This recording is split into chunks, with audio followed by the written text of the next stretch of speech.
This is Spotlight Omaha.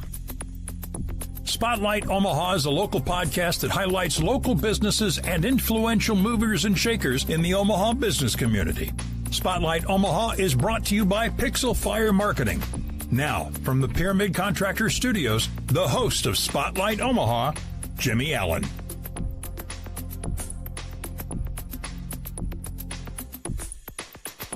Good morning and welcome into the Spotlight Omaha podcast, where we take you around the city of Omaha, introduce you to local business owners, influential figures, and people who are making an impact on our community. We are brought to you by Pixel Fire Marketing. If your business isn't showing up at the top of Google searches, maybe your website doesn't exist or not up to your standards, you need to work with pixelfiremarketing.com today. Check out pixelfiremarketing.com for more details on all of that. Joining us inside the Pyramid Contractor Studio is Rachelle Pfeifer with Rekempt Organization. Thanks for being here. We appreciate it. Hello. Thanks for having me. This is what I'm really excited about. You're somebody whose name you're wearing a Centers for shirt today carries a lot of weight in the networking area. Oh, thanks. People really love working with you.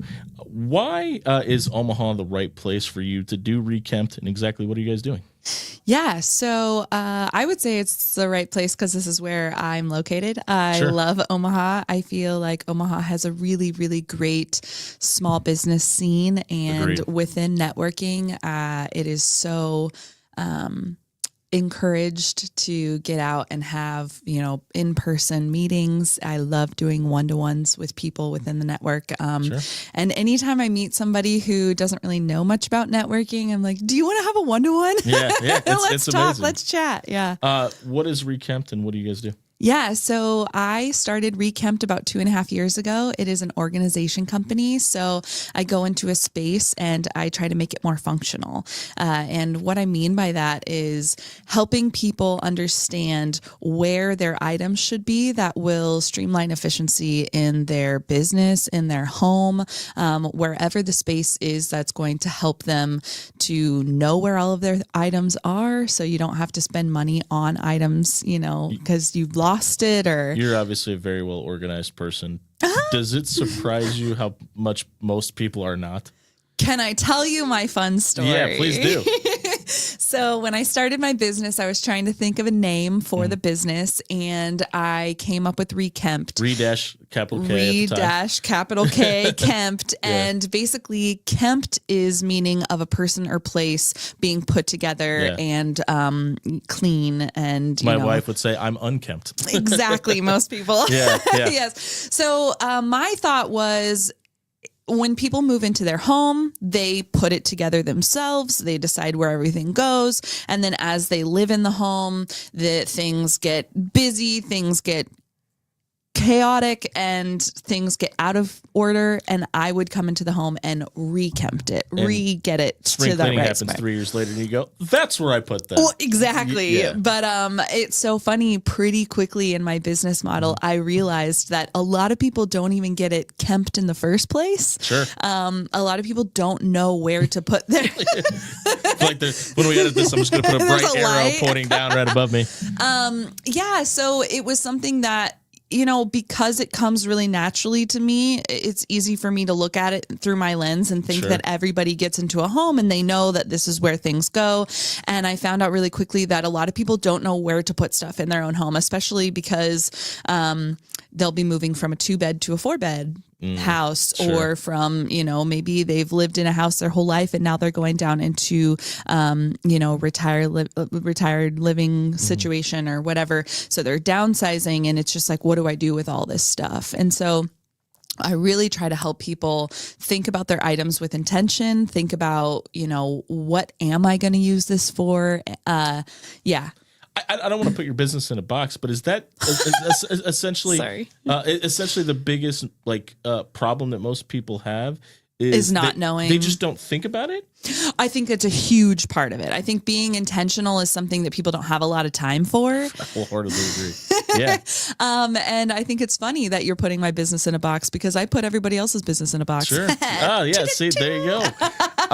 When you start to jump in the time machine, when did you guys start Rekempt? It was 2022. 22. I couldn't remember if it was 22, 21. Sorry. Go back to that time period, and you're just having the discussion about starting this business, ground floor. Because Maybe it's a male female thing because we're dumber than you guys. I'll admit that. There are other words you could use, but I on its face, I think most male would go, well, we don't need that because we know where everything is. Right. But we probably need it more. Was that kind of the first conversation? Let's speak really quickly to the fact that my husband will say to me, where did you hide A, B, and C? Yeah. Because I'm putting it away and it's home. My wife's watching this right now laughing because she does the same thing to me. Yeah. But he doesn't know where away is. Right. And so where did you put that thing? Yeah. And it's like, well, I put it in. It's in a box. Home. Yeah. It's in a box. Yeah. Just like my business. No, I'm just kidding. So basically my dad is an interior painter. He's had his own business my whole life. Sure. And I've worked for him a lot because, through high school and whatever, areas of your life. Once you get done with college, you're like, what do I do? Well, I can go work for my dad. So I've worked for him a lot. And it was actually probably 10 years ago, we were in a customer's garage, one of his customers' garages. And he said, I think you'd be really good at organizing people's tools. And it was just that easy. Because anybody that's ever worked out of a back of a truck, all you do is just throw it back there and you'll find it again later at some point. Yeah. Right? And it was like these customers' garages, though, it was like the tool cabinets were usually overflowing onto the workspace and just a lot of stuff everywhere. And so that was kind of that first seed that he planted. And like I said, that was 10 years ago. And when I started thinking, really logically about starting my own business, it was like I could be an interior painter now that, I know how to do that. Sure. I kind of liked the idea of being an interior designer. An organization is a little bit of a mix of the two. I was just about to say that. It's a mix of the two, and it's also my superpower is like really looking at a space. Call it that too, and it is, and we're gonna go from putting you in a box to magnifying. Because I truly think it is. Because if you can look at, I think it's incredible that you can look at somebody else's space that is their mess. I saw the video that you guys have on your website. Yeah, and it looked like basically somebody's yard sale exploded, but you were able to essentially have it completely organized with labels and everything on that. Like that is just something that it would take me 50 years to do. Yeah. And I think that's where your guys' niche is. Absolutely. I also think that a lot of the time what happens is when somebody is asking somebody to come in and organize, they think this is going to take them the same amount of time it would take me. And it is really important that you realize that if this is somebody's superpower, they're going to do it faster than you. But also now that I have 2.5 years of experience under my belt, it goes even quicker. Professionally. Like Professionally. I've been doing it my whole life. Yeah. I think I was 10 years old I went to Colorado with some with my dad to see family friends, and I ended up making an entire list of exactly what I was going to wear every day, and then when I packed it and that here's my outfits I've always been. Is your dad still painting? Yeah. What's your dad's business? Parker Painting if you need a interior exterior painting. Interior, just interior. If you need interior painting. For next year, we know a couple of those too. Yeah, interior painting. What do you have the ability to step back and I think it's incredible that you have the ability to call it your superpower, because that's what I was going to refer to it as. Yeah. But so many people, when they're in it, it's what they do. They kind of lose sight of, hey, I'm really good at this, or this is what I specialize in. Do you often have the ability to step back after you've organized complete what somebody else would define as complete chaos and say, hey, we were kind of able to do that, and this is why? Yeah, I think that it's also so funny. Sorry, just to right before answering that, to tell you that everybody has a different idea of what chaos looks like. So I have had people call and say, I'm so nervous about you coming tomorrow. I really am embarrassed of the space. I've had that happen quite a few times, and I try to talk them through it. You should see my basement. This is my profession. I see this all the time. I promise there's no judgment. But also sometimes you show up and it's not bad at all. Right. And you're like, oh, wow, they have a different standard of what this would look like for them. And so I guess when I go into a space, what I'm hoping to accomplish by the end of it is that everything you still have in your space has a function. There's a reason for it to still be in your space. So if somebody says to me, well, I really want to keep that paper plate art thing that my kid drew. I'm like, okay, are we going to display it? No, then we're going to put it in a sentimental bin. You want to keep it. The function is that you want to keep it for being able to look at, seeing them, seeing what they've done in the past. But we don't need to have it cluttering up any of your spaces. We can have a box that's especially for sentimental. I also will suggest to people you can take pictures of these things and not have to have the actual physical items still on hand. But I'm always trying to get people to take that extra time to think about what they want from the space. Be intentional with it. Yes, exactly. Yeah. When I get into a space, I start to hear what people are saying about their items. So, okay, what about this? Well, I've been meaning to sew that for a while. I've been meaning to do that for a while. I start a project bin for people when I start to hear that, because I want them to see, if you have 15 projects in your project bin, how long have you had those in your project bin? Has it been 6 months? Maybe you need to make a change to your schedule to include time to do those projects, because if you're not going to, then why are you keeping them? So certain things like you're that. staring into my soul, telling me this sounds like my life right now. What are you doing with this, Jimmy? we're catching up with Rachelle Pfeifer of Rekempt Organization here on the Spotlight Omaha podcast, brought to you by Pixel Fire Marketing and Pyramid Contractors. Is it as simple as people need to label things and it makes it like, it's one thing to say, I've been meaning to do that, but if we call this the project bin, if we call this the sewing bin, it now has a name and people intentionalize it because there's a description with it? I think that's really a good point. I also think that people don't understand how many projects they have until they're all together. Amen, sister. Yeah. Just like I organized my mom's garage. It was one of the first projects that I did. And when I was done organizing the garage, got everything from the house that would be something that would belong in the garage. I think we had like 12 hammers, and it was like, okay, we can go down to 7. Yeah. Because like you don't need 7, but those are pretty one size fit all. Yeah. They're pretty much. Yeah. But it's just a lot of people don't know what they have. Sure. They just haven't taken the time to say, wow, I guess I have been trying to do these projects. I thought I had 3, but I guess I have 15, and I'm not making time in my schedule for them. Well, and a lot of people, not only are they organizing themselves, they're organizing their children, they're organizing their family, business, they're organizing their husband, they're organizing their wife, whatever it may be. So it's not only do you lose intentionality with your stuff, you're putting intentionality on others, and maybe that causes more what that person would describe as chaos in their house. 100%, especially when you're talking about pantries, a lot of items in the home that have a lot of moving parts. Sure. So I use rekempt as a verb. It's what you do. Right. So I rekempt my own pantry once every 4 months. And that is because there is a lot coming in, there's a lot going out, and that kind of ends up being a dumping ground. The pantry is like the biggest space with shelves in our house. And so whenever we need something to go on a shelf, we're like, oh, put it in the pantry. And so it's just a really nice time to look at it and say like, wow, what did I want to do with this? Sure. And I will be completely honest right now. I do some interior painting, and in my pantry right now, I have 4. I have some paint. Like I have some paint in my pantry. It's like, that's not where that belongs. Right. Maybe and so painting the soup can soon. Yeah. I have to ask, because we were having this conversation with a local carpet cleaner here. Shout out to Leah Patrick's Carpet Cleaning, about having to constantly restructure pay scale. Okay. Is that something that you find yourself doing? Because I'm sure when you started, this is what you do. So you're probably thinking, it should be probably on the lower end. Mm-hmm. But once you start to realize that, hey, this is changing people's lives, is that a conversation you constantly have to revisit? Yeah. One of the things that kind of ramped up my pricing was when I got too busy to handle stuff myself, I go up to the next I don't know, tier, whatever that looks like for me. And we're kind of getting to that point right now, which I'm really excited about. And there's a part of me that's always, I really want to be there for people who are on a budget. But that has painted me into some corners in the past. And so it's hard to figure out, where am I going to charge? Like, what am I going to charge that's going to help people who need it, but also be able to provide me with a living wage? Was it difficult for you? And a lot of people have found this as a problem. Was it difficult for you at any point to kind of start looking at this as what you do versus doing it for fun?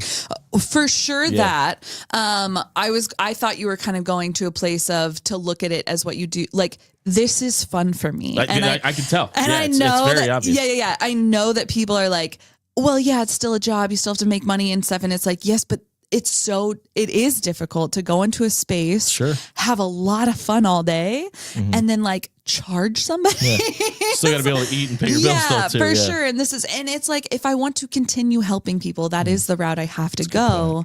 But I have a blast. Yeah. And I think it's important to point out that that's a conversation that people that are, like we just mentioned, carpet cleaners. I've struggled with that when I was doing radio. Like, it still blows my mind that I get paid to do it, you know? Right, type situation. So I think maybe not imposter syndrome, but like understanding that it's valuable to other people because you enjoy it so much is probably a little bit of a struggle, right? Yeah. And I think that another part of the struggle is that because I've lived with myself and my vision and my lens for 35 years, it is difficult for me to remember that if I put these systems in place for somebody else, they are generally the systems I use and they are going to work for other people. Which makes them valuable. But it's like, well, this is just something I decided. Let's go grocery bags, right? Grocery bags can take up a lot of space, but if you get like a Lysol wipe, then you're done with the Lysol wipe bin. You put a bunch of them in there. You can have a ton of bags and it's just in this one little thing because you can like condense it in there.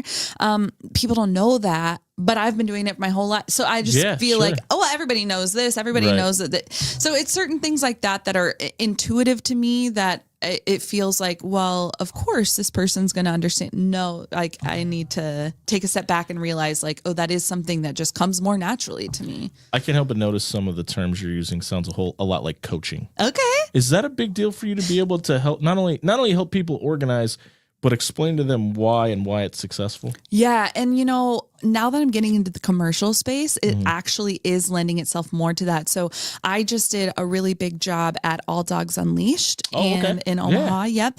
And it was really cool because they have gotten to a point where they have about 15 employees, and it started to be where there's too many hands in the pot and everybody's kind of putting things where they think it should go. And so they had me come in, and when I say create systems, what I mean is this is going to be the layout.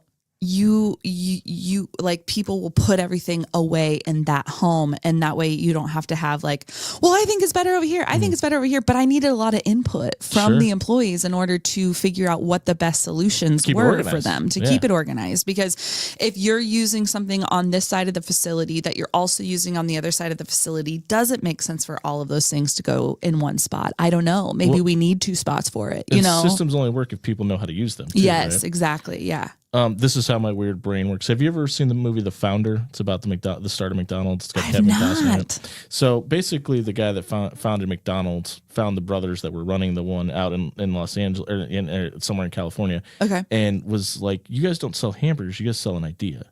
So essentially, they started renting out the land of McDonald's, and then it was up to the people that rented the land from McDonald's to run the McDonald's system. Got it. Is that kind of what you're doing here? Is, hey, this works for me in my home. This could work for you in your business if you understand the process in which what they do.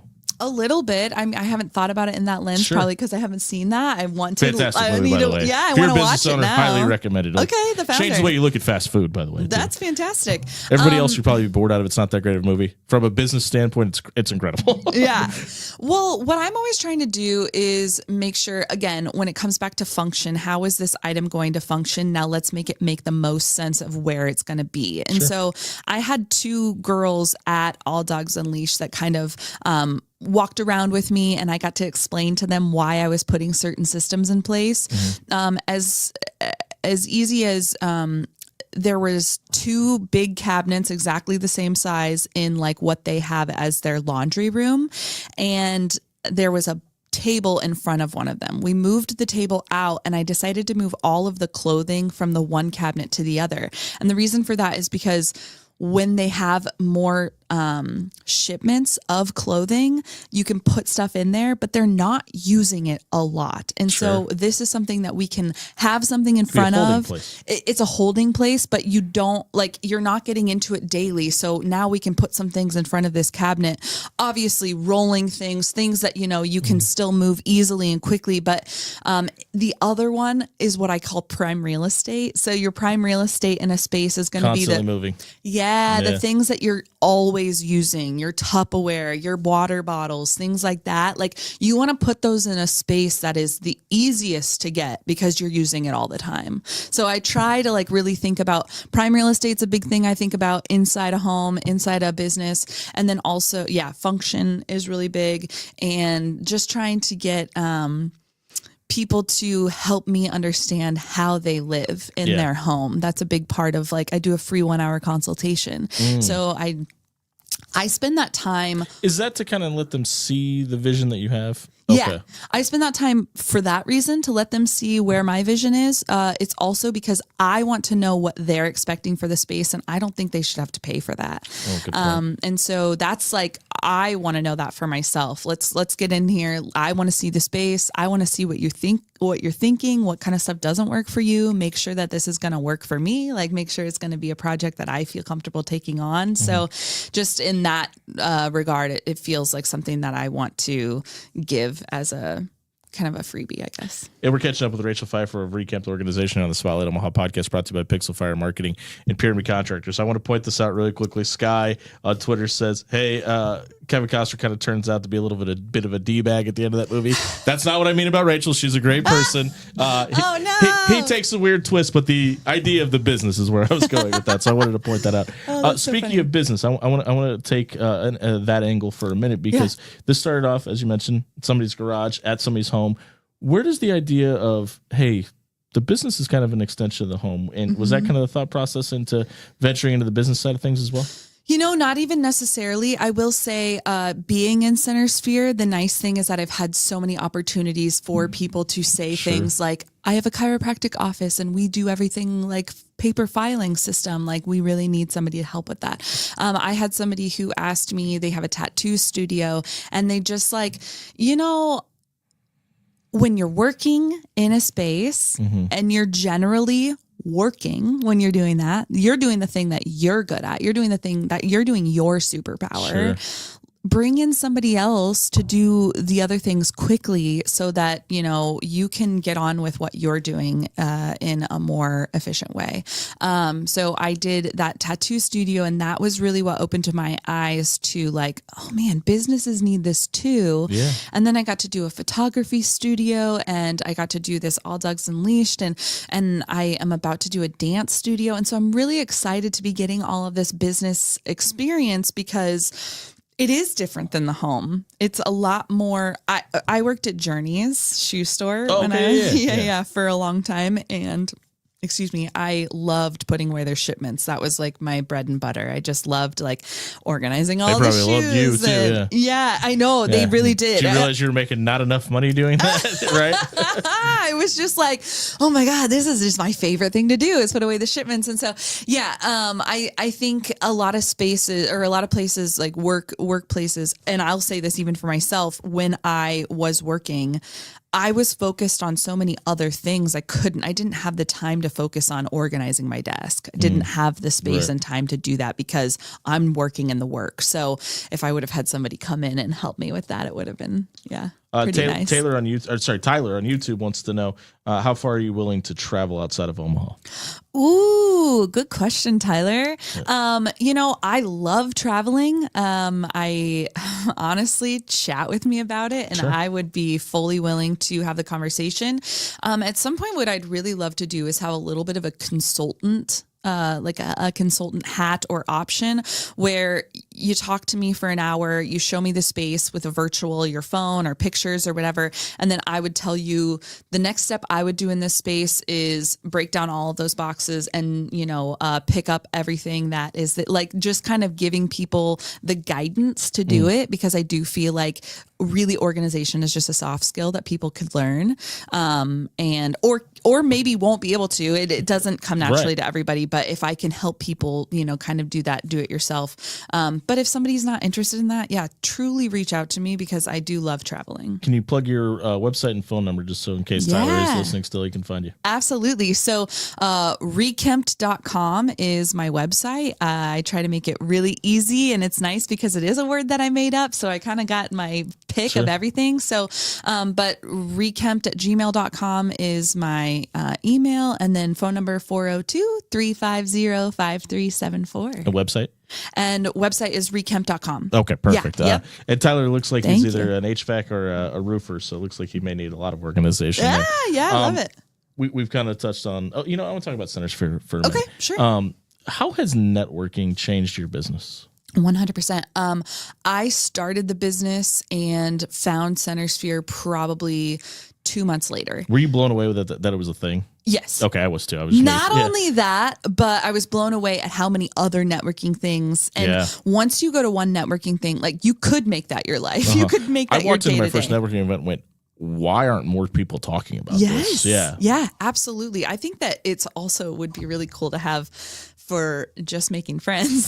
Sure, yeah. But yeah, when it comes to business, for me, I was used to working in corporate America. I had worked at First National Bank for 10 years. I'd always had the way you look at business. Yeah, I had always had a manager and coworkers and all of these people, and then I started my business, and I realized really quickly you're all of those things. I'm very alone.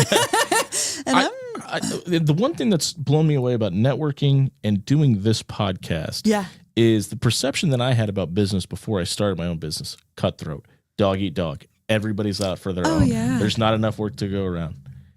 I can't tell you how many general contractors or, chiropractors or physical therapists or whatever have come and sat in this room and said, oh, I give referrals to who would be looked at as my competition all the time. Yeah, all the time. And I love getting to know other organizers for so many reasons. I love to know what they do. Mm-hmm. I also contract with a company called Zeal. They help with your busy, and I get to organize for them. But the nice thing is that I get to organize with other people. And so seeing how other people do it, seeing how quickly other people do it sometimes is like, oh, wow. If I was making these decisions a little bit faster, that, it's really good to be able to compare yourself and see where you're standing within the industry. Your way is maybe not the best way, and that there are ways to learn from other people. Yeah, I wholeheartedly agree with that. What is your favorite part about networking? Favorite part about networking is connection. I know that might be low-hanging fruit, but I took Brene Brown's values quiz one time, and my two top values, like what keeps me going in the morning, what wakes me up, connection and openness. And connection it gives me life. I am like the true definition of an extrovert. When I get to spend time with people and get to know them, I come to life, and that energy is there. So I've loved that aspect of it. I really love getting to know other people and seeing how the connection and the networking can help in the business. Absolutely. But also just like being at a Jazz on the Green event and being like, oh my God, I know that person. Oh my God, I know that person. Like, it just feels like you know your town better, your and the city. The one thing about Centersphere or BNI or networking or whatever your group may be is like, it's a sales team that you get for a very low cost a month. And so many people are willing to give you referrals because you're giving, and it's kind of like how a pyramid scheme is supposed to work, but there's no scheme, there's no benefit to it. Just other people being billboards for you. Yeah, it's Absolutely. Fantastic. We've talked a lot about your business. Is there anything about Rekempt that we haven't mentioned that people should know? I think that one thing that I just want people to know and understand is there is a difference between cleaning and organizing. I think that that's one of the big things that I kind of get pushback against. It is just a specialty service, but really the way I explain it is cleaning is putting everything away. Organizing is deciding where away is. And so for me, I do think it's important to know exactly where everything in your home goes because it makes the cleaning process a lot faster. And if you can set things up in your home to where it's getting cleaned as you're doing certain things because you have those systems in place, then again, that streamlines efficiency. Yeah, more organization. Who would have thought? Go ahead and plug your phone number and your website one more more time. Okay. Yes. So I am Rachel with Rekempt Organization. We're dropping the home because it's also business organization. So if you're a business owner, want to get more organized and streamlined in your company. Yes. Rekempt Organization. My website is www.rekempt.com. My phone number 402-350-5374. And then I also have an email address, rekempt@gmail.com. So that's Rachelle Pfeifer with Rekempt Organization. If you want to streamline your life, that's who you need to work with. Check out her website for more details today. Thanks for joining us here on the Spotlight Omaha podcast. We'll be back tomorrow at 11 a.m. talking to a brand new business here in the Omaha area. Thanks for joining us. We're brought to you by Pixel Fire Marketing and Pyramid Contractors. We'll see you in the morning. Thanks, Jimmy.